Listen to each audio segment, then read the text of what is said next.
Jaya Radha Madhava Punya Bihari.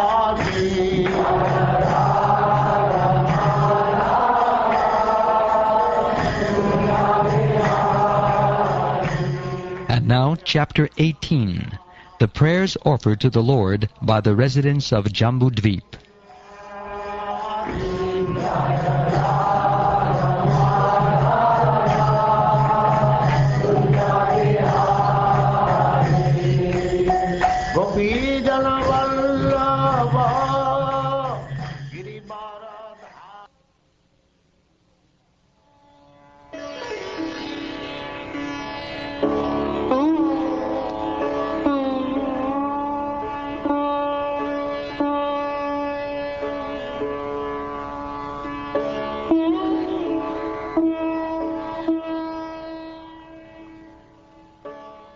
Sri Shukdev Goswami said, Bhadrashvava, the son of Dharmaraj, rules the tract of land known as Bhadrashva Varsha.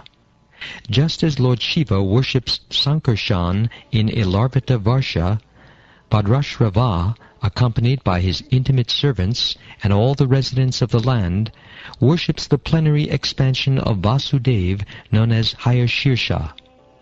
Lord Hayashirsha is very dear to the devotees, and he is the director of all religious principles. Fixed in the topmost trance, Bhadrashvava and his associates offer their respectful obeisances to the Lord and chant the following prayers with careful pronunciation. The ruler Bhadrashvava and his intimate associates utter the following prayer. We offer our respectful obeisances unto the Supreme Personality of Godhead, the reservoir of all religious principles, who cleanses the heart of the conditioned soul in this material world. Again and again we offer our respectful obeisances unto him. Alas, how wonderful it is that the foolish materialist does not heed the great danger of impending death. He knows that death will surely come, yet he is nevertheless callous and neglectful. If his father dies, he wants to enjoy his father's property, and if his son dies, he wants to enjoy his son's possessions as well. In either case, he heedlessly tries to enjoy material happiness with the acquired money. O unborn one, learned Vedic scholars who are advanced in spiritual knowledge certainly know that this material world is perishable, as do other logicians and philosophers. In trance, they realize the factual position of this world, and they preach the truth as well. Yet even they are sometimes bewildered by your illusory energy. This is your own wonderful pastime. Therefore I can understand that your illusory energy is very wonderful, and I offer my respectful obeisances unto you. O Lord, although you are completely detached from the creation, maintenance, and annihilation of this material world, and are not directly affected by these activities, they are all attributed to you. We do not wonder at this, for your inconceivable energies perfectly qualify you to be the cause of all causes. You are the active principle in everything, although you are separate from everything. Thus we can realize that everything is happening because of your inconceivable energy. At the end of the millennium, ignorance personified assumed the form of a demon, stole all the Vedas, and took them down to the planet of Rasatala. The Supreme Lord, however, in his form of Hayagriva, retrieved the Vedas and returned them to Lord Brahma when he begged for them. I offer my respectful obeisances unto the Supreme Lord, whose determination never fails. My dear King, Lord Nrsingadev resides in the tract of land known as Hari Varsha. In the 7th canto of Srimad Bhagavatam, I shall describe to you how Prahlad Maharaj caused the Lord to assume the form of Nrsingadev. Prahlad Maharaj, the topmost devotee of the Lord, is a reservoir of all the good qualities of great personalities. His character and activities have delivered all the fallen members of his demoniac family. Lord Nrsingadev is very dear to this exalted personality. Thus Prahlad Maharaj, along with his servants and all the denizens of Harivarsha, worships Lord Nrsingadev by chanting the following mantra. I offer my respectful obeisances unto Lord Nrsingadev, the source of all power. O my Lord, who possesses nails and teeth just like thunderbolts, kindly vanquish our demon-like desires for fruitive activities in this material world. Please appear in our hearts and drive away our ignorance, so that by your mercy we may become fearless in the struggle for existence in this material world. May there be good fortune throughout the universe, and may all envious persons be pacified. May all living entities become calm by practicing bhakti yoga, for by accepting devotional service they will think of each other's welfare. Therefore, let us all engage in the service of the Supreme Transcendence, Lord Sri Krishna, and always remain absorbed in thought of Him. My dear Lord, we pray that we may never feel attraction for the prison of family life, consisting of home, wife, children, friends, bank balance, relatives, and so on. If we do have some attachment, let it be for devotees, whose only dear friend is Krishna. A person who is actually self-realized and who has controlled his mind is perfectly satisfied with the bare necessities of life. He does not try to gratify his senses. Such a person quickly advances in Krishna consciousness, whereas others, who are too attached to material things, find advancement very difficult. By associating with persons for whom the Supreme Personality of Godhead, Mukunda, is the all in all, one can hear of his powerful activities and soon come to understand them. The activities of Mukunda are so potent that simply by hearing of them, one immediately associates with the Lord. For a person who constantly and very eagerly hears narrations of the Lord's powerful activities, the absolute truth, the personality of Godhead in the form of sound vibrations, enters within his heart and cleanses it of all contamination.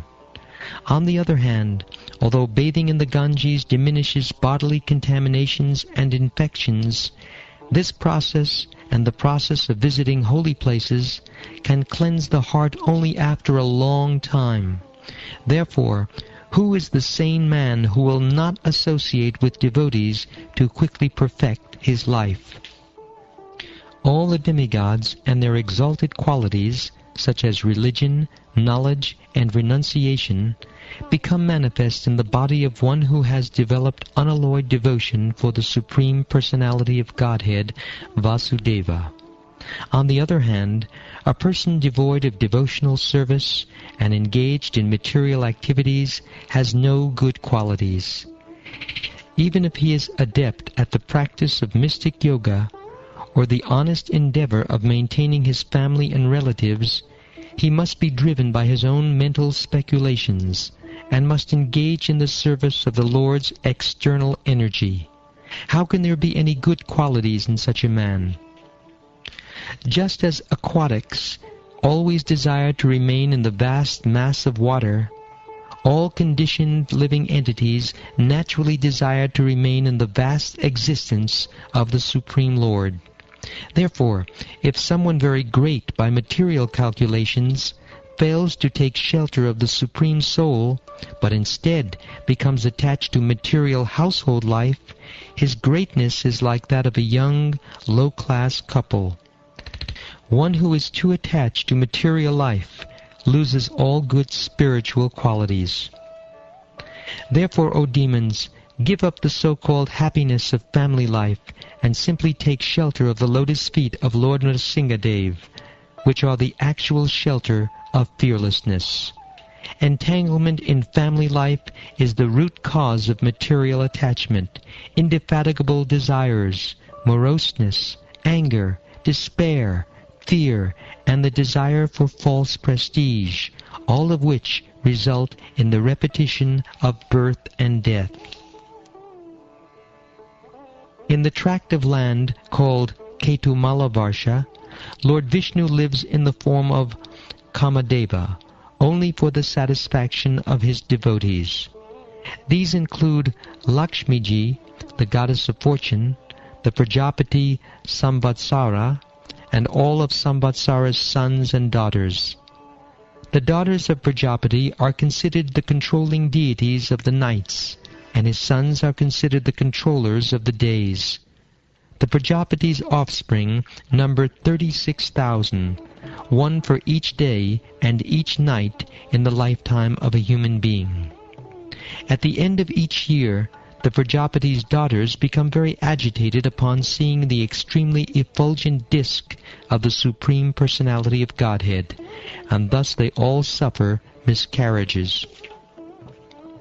In Ketumala Lord Kamadeva, or Pradyumna, moves very graciously. His mild smile is very beautiful, and when he increases the beauty of his face by slightly raising his eyebrows and glancing playfully, he pleases the goddess of fortune. Thus he enjoys his transcendental senses. Accompanied during the daytime by the sons of the Prajapati, the predominating deities of the days, and accompanied at night by his daughters, the deities of the nights, Lakshmi Devi worships the Lord during the period known as Samvatsara in his most merciful form as Kamadeva. Fully absorbed in devotional service, she chants the following mantras.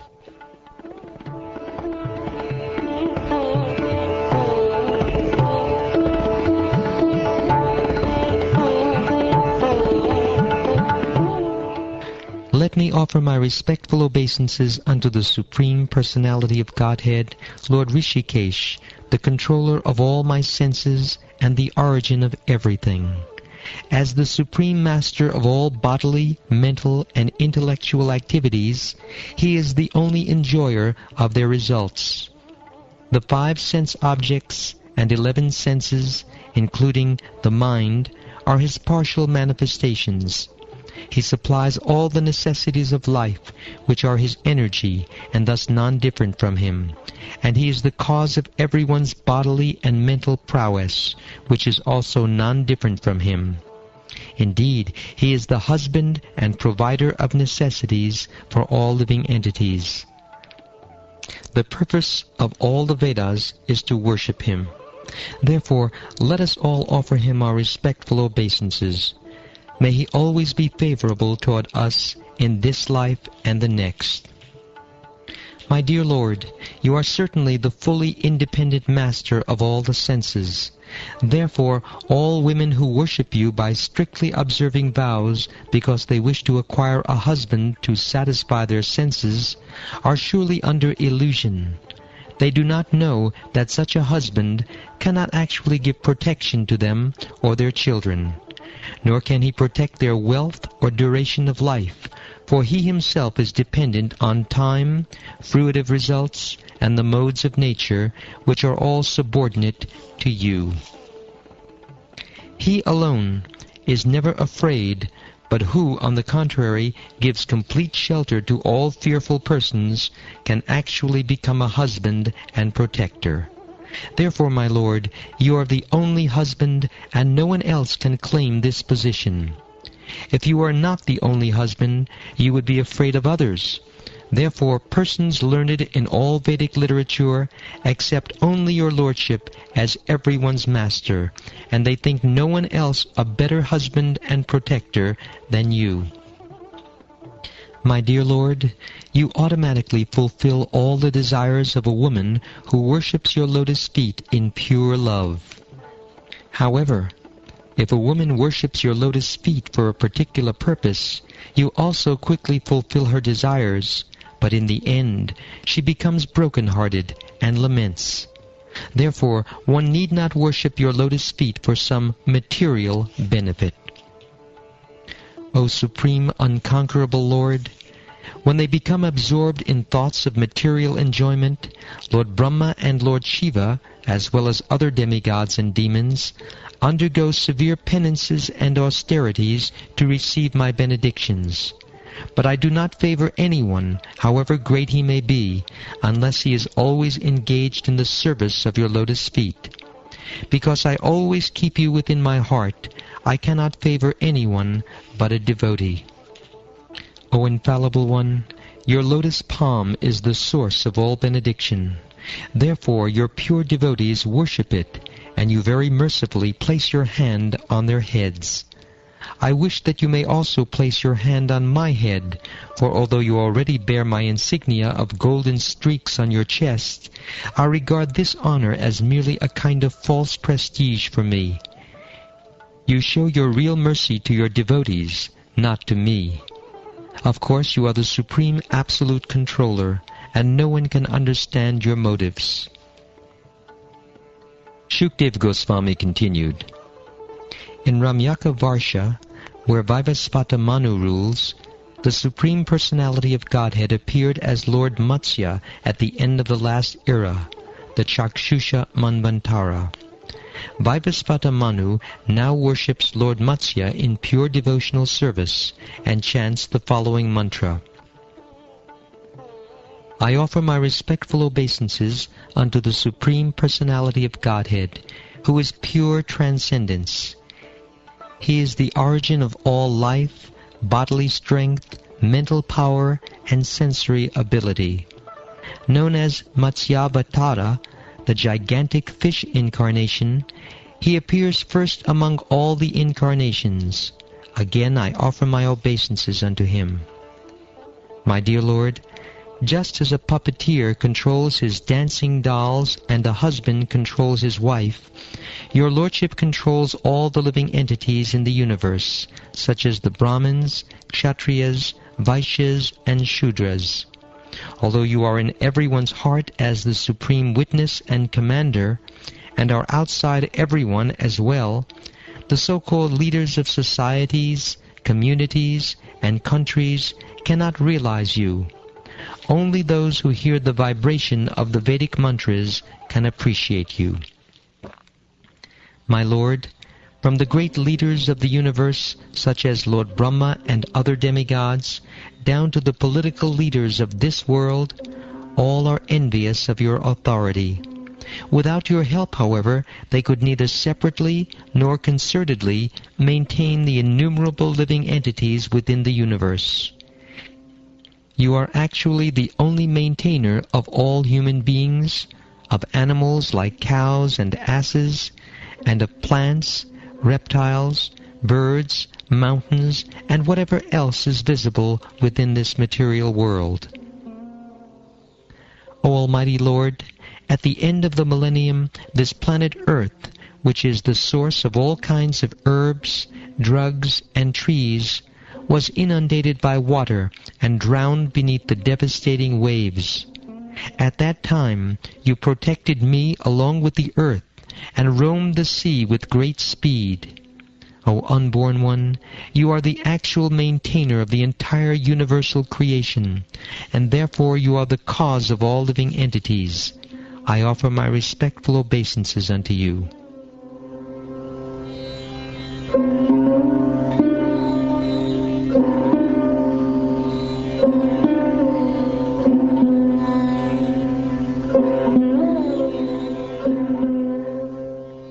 Shukdev Goswami continued.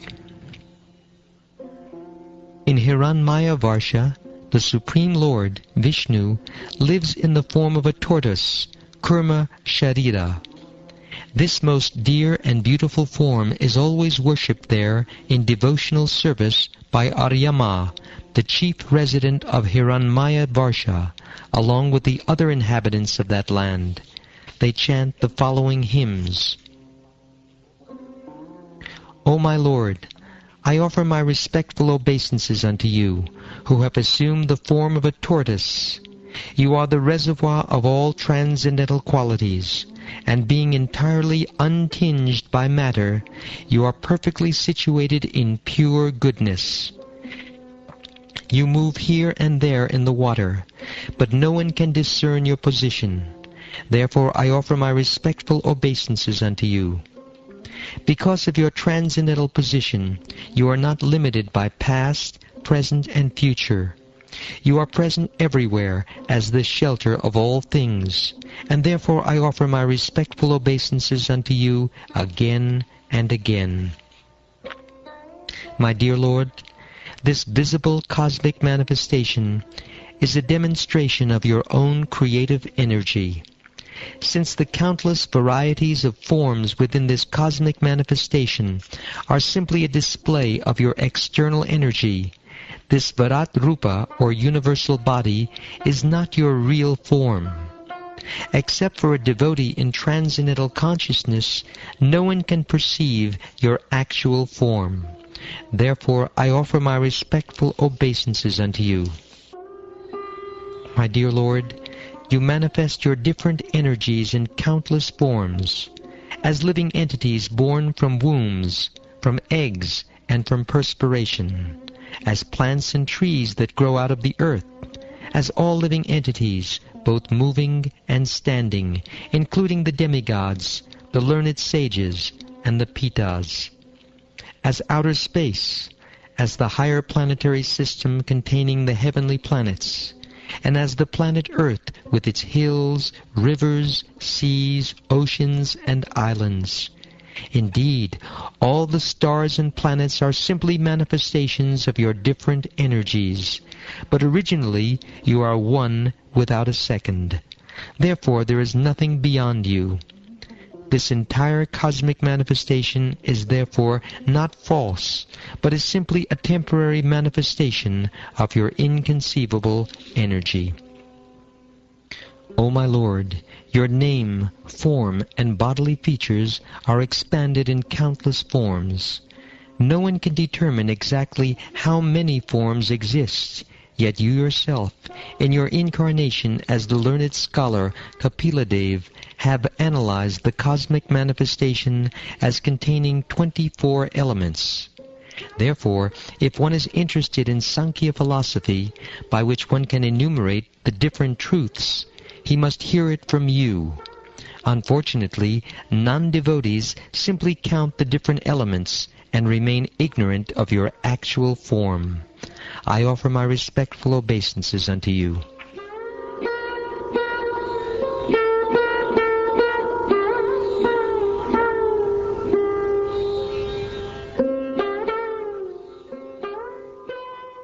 Shukdev Goswami said, Dear King, the Supreme Lord in his boar incarnation, who accepts all sacrificial offerings, lives in the northern part of Jambudvip.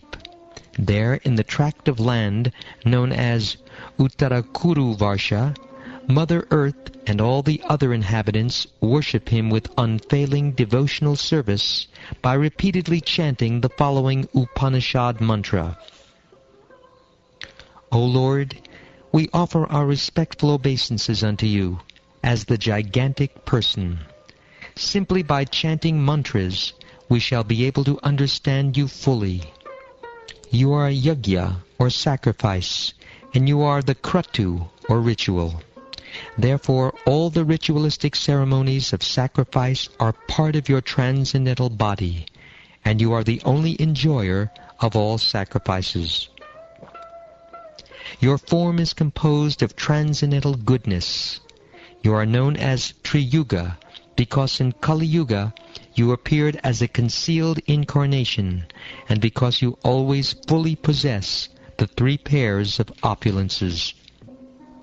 By manipulating a fire-generating stick, great saints and sages can bring forth the fire lying dormant within wood. In the same way, O Lord, those expert in understanding the absolute truth try to see you in everything, even in their own bodies. Yet you remain concealed. You are not to be understood by indirect processes involving mental or physical activities. Because you are self-manifested, only when you see that a person is wholeheartedly engaged in searching for you do you reveal yourself. Therefore I offer my respectful obeisances unto you. The objects of material enjoyment, such as sound, form, taste, touch, and smell, the activities of the senses, the controllers of sensory activities, such as demigods, The body, eternal time, and egotism are all creations of your material energy. Those whose intelligence has become fixed by perfect execution of mystic yoga can see that all these elements result from the actions of your external energy. They can also see your transcendental form as Supersoul in the background of everything. Therefore, I repeatedly offer my respectful obeisances unto you. O Lord, you do not desire the creation, maintenance, or annihilation of this material world, but you perform these activities for the conditioned souls by your creative energy. Exactly as a piece of iron moves under the influence of a lodestone, inert matter moves when you glance over the total material energy. My Lord, as the original boar within this universe, you fought and killed the great demon Hiranyaksha. Then you lifted me, the earth, from the Garbhodak ocean on the end of your tusk, exactly as a sporting elephant plucks a lotus flower from the water. I bow down before you.